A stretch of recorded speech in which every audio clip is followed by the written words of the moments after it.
hari ini umat Islam harus secara serius mengangkat persoalan-persoalan yang senyatanya berdampak kepada kesehariannya.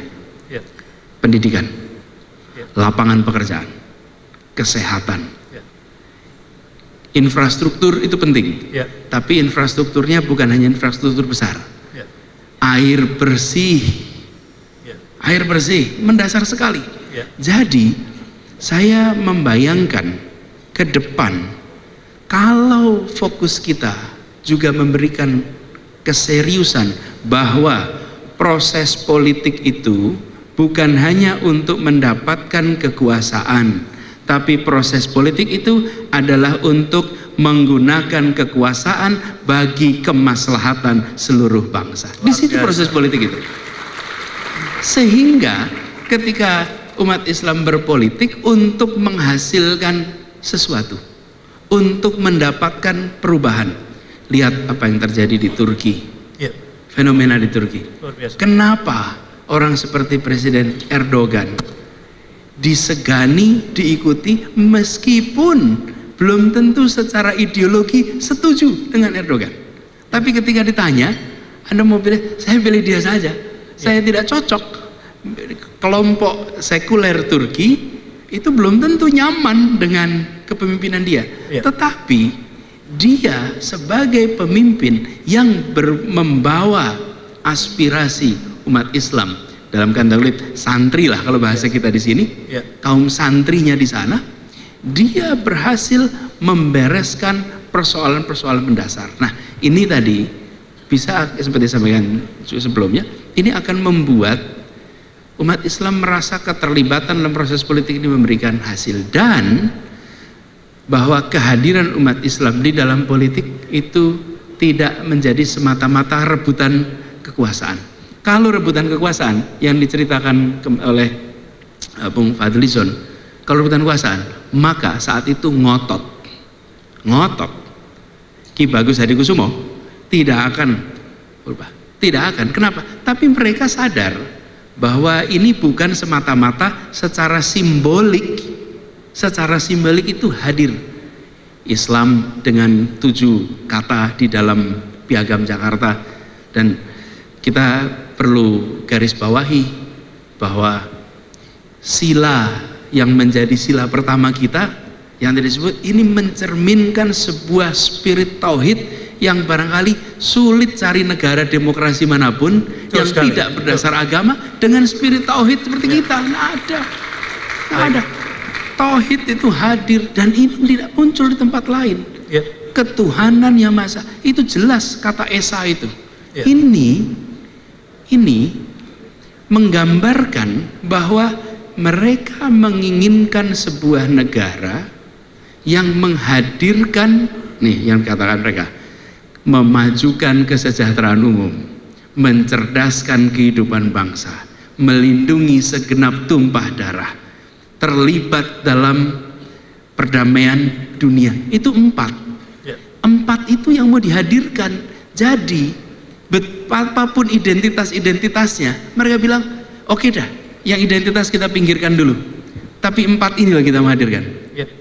Nah sekarang menurut saya ini PR kita, bahwa perjuangan politik bukan untuk menempatkan semata-mata sehingga merasa alhamdulillah ada yang sama. Seperti disampaikan, orang milih itu 2, karena sesuatu yang dia merasa sama dan sesuatu yang dia harapkan. Sama itu bisa jenis kelamin, bisa agama, bisa suku, bisa kebiasaan, macam-macam kesamaan. Nah tetapi kita sudah harus melampaui itu. Dan saya melihat bangsa Indonesia hari ini sudah makin siap, dan umat Islam sudah menunjukkan kematangannya berdemokrasi. Tadi Ustadz Jazir menyebut bahwa kita mengalami krisis kepemimpinan. Kemudian Pak Anwar Abbas menyebut soal keadilan ekonomi. Tadi Ustadz Tony menggarisbawahi soal kiblatnya harus sama, ya. Saya ingin komentari 3 ini langsung dalam sebuah jawaban. Gini. Sambil konsep ke depan yang mudah dipahami umat. Kameranya ada banyak insya Allah ya. Bisa lihat sana sini. Gini, Ustaz Jazir, rasanya kita tidak krisis kepemimpinan. Banyak pemimpin. Karena pemimpin itu siapa sih? Imam itu disebut imam hanya dan jika hanya ada makmum. Oke. Kalau dia berdiri sholat sendirian, tidak bisa imam. Begitu ada satu orang ikut, maka dia langsung disebut imam. Pemimpin itu syaratnya diikuti secara sukarela. Yang kita krisis itu adalah pemegang otoritas. Banyak pemimpin tapi tidak punya otoritas untuk tanda tangan. Tidak punya. Pemimpinnya banyak. Kenapa? Diikuti sukarela. Anda disebut pemimpin jika kata-kata Anda, perbuatan Anda diikuti secara sukarela, maka Anda adalah pemimpin. Tapi pemegang otoritas, dialah yang punya hak untuk tanda tangan. Untuk tanda tangan apa? Alokasi sumber daya. Nah, ini yang nomor kedua nih. Alokasi sumber daya. Alokasi sumber daya. Jadi ketika tadi kita berbicara yang besar biar besar, yang kecil dibesarkan, maka kita membutuhkan pemegang otoritas yang sumber dayanya dipakai untuk membela yang kecil, mengangkat yang di bawah, memberikan kesempatan kepada yang di bawah.